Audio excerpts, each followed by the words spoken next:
And finally, we're at the last color of the Traveling Seasons Afghan. This is the colorway that I dyed for the winter set of blocks. And I was going for like a dusty purple sort of color for like a stormy sky. And I started with grape Kool-Aid and then added food coloring from there.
And I got this beautiful, it's showing up a little more gray on the camera than it is in real life. It's a little more purple in real life for sure.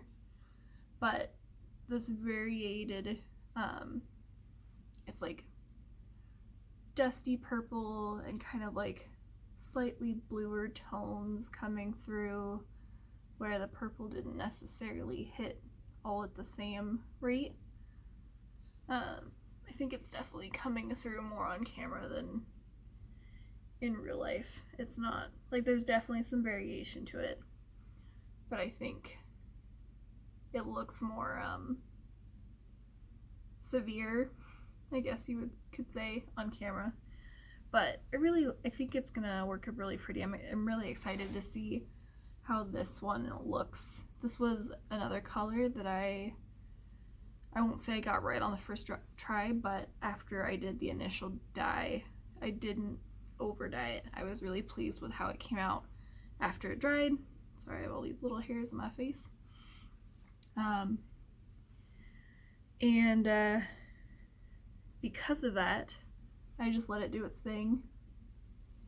And I really, really love this. Is probably my favorite of the four, to be honest.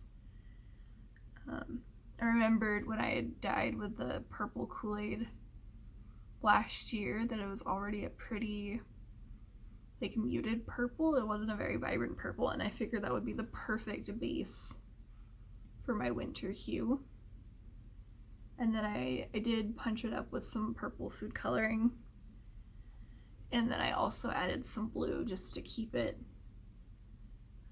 on the cooler side of purple. I wanted to make sure it wasn't going to get too much of a warm purple, especially with the purple food coloring. It was from a neon food coloring set, and I was worried that it would take my yarn into the wrong direction. So between that and adding blue, it is this very pretty variation in tones. And just like with the others, I plan on alternating skeins. I've only dyed up 2 currently, and I've taken notes so that I can dye up another batch if I need to, but right now the plan is to just do 2 because that's all I needed previously. The amount of yarn needed will depend on the square, but fingers crossed that I won't need to dye more, but if I do, I have the ability to. So that is the purple. And here you can see the color worked up in one of the winter blocks of the Traveling Seasons Afghan. And I really liked the way that it ended up working up. Not that I expected it to not look nice, but I think there's a really nice change in color as it transitions from like the darker purpley bits and the lighter purpley bits, and sometimes there's some more blue in there, and there's just a really pretty transition there.